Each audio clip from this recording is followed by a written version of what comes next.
Y bueno, ¿cuál es la importancia del pensamiento crítico en la sociedad actual? Pues bueno, igual que los griegos reflexionaron el mundo y digamos que se dedicaron a explorar el mundo, a indagar el mundo para hacer conjeturas, para tratar de indagar cómo funcionaba la naturaleza, cómo funcionaban las cosas a su alrededor, pues hoy es muy importante, digamos, usar el pensamiento crítico porque vivimos en un mundo en constante cambio. Hoy lo constante es el cambio, nada será igual que antes y bueno, ahorita lo estamos viendo más que nunca. Tenemos también muchas incertidumbres y muchos riesgos y bueno, no hace falta decirles, pues todo lo que estamos viviendo en estos días de pandemia, de lo que nos ha llevado el confinamiento, pues nos ha generado muchísima incertidumbre y nos sentimos en riesgo permanente.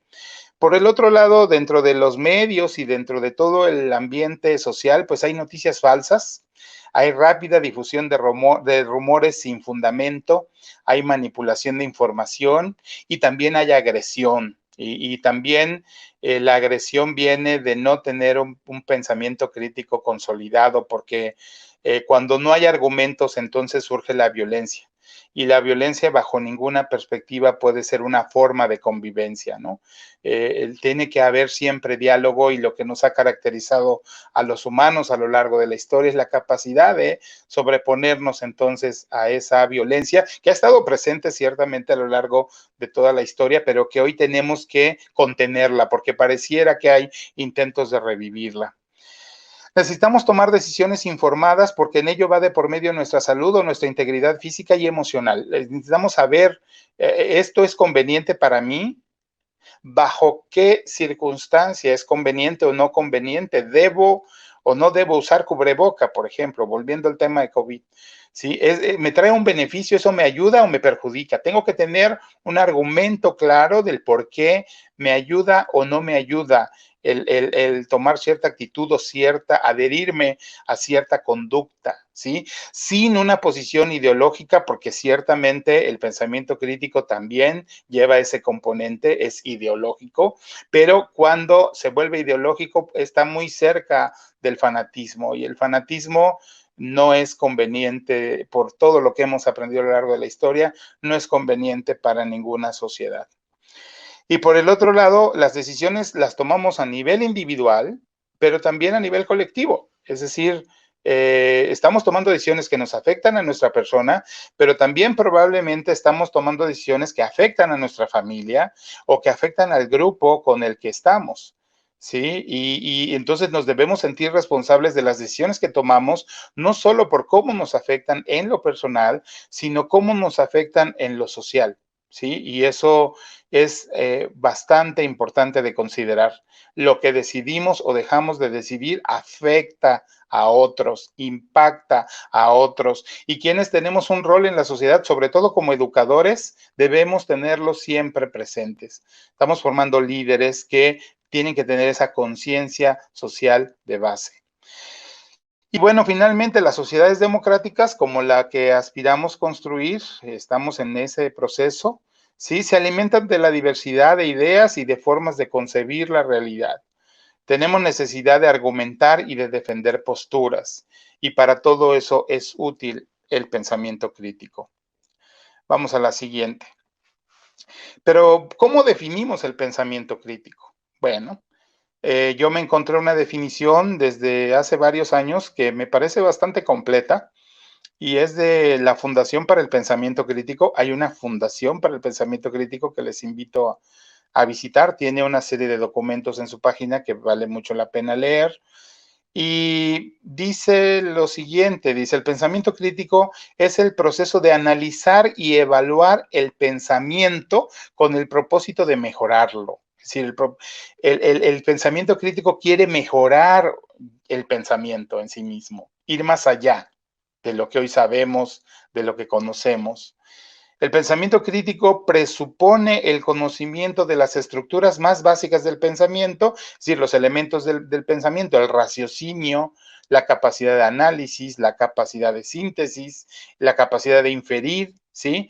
Y desde luego los estándares intelectuales más básicos del pensamiento, saber argumentar, ¿sí? Saber brindar evidencia del pensamiento que se tiene y desde luego no especular o partir solo de las creencias. Eso es parte, desde luego, de la pues del conocimiento. Todos de alguna manera estamos aderezando nuestro conocimiento con nuestra forma de pensar, pero es muy importante siempre tener claro dónde está el límite de uno y dónde empieza el otro.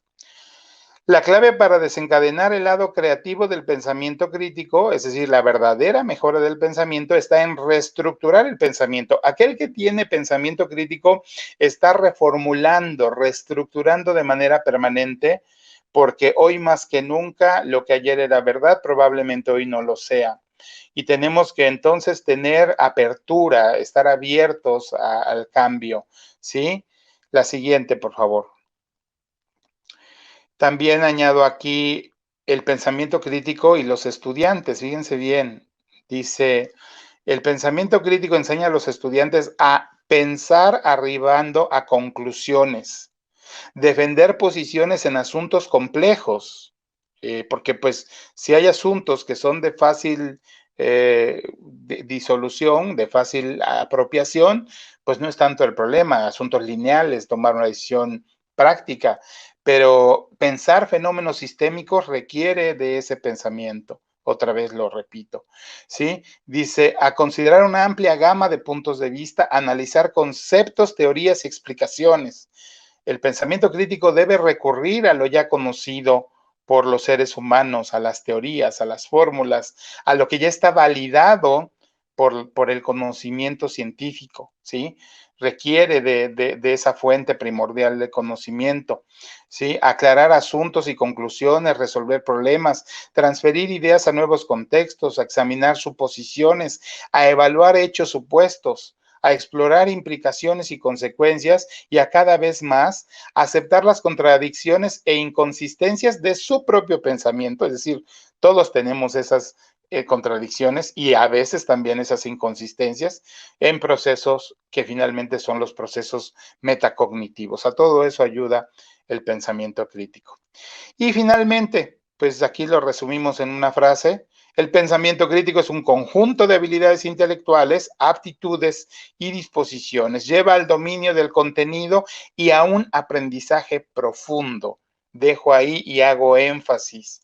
Aprendizaje profundo. Desarrolla la apreciación por la razón y por la evidencia. Y bueno, hoy a nivel global es cada vez más importante tener entonces estos elementos para analizar la realidad, para analizar el entorno.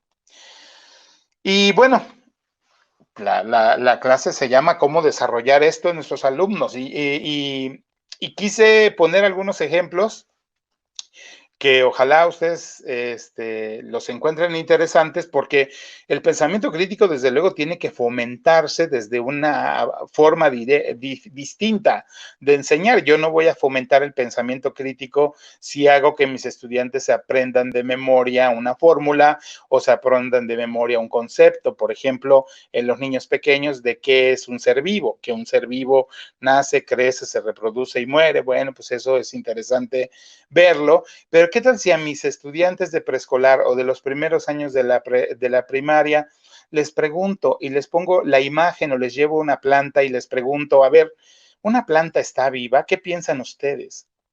Porque quizás para los niños pequeños, las niñas pequeñas, pues es obvio que los animales están vivos.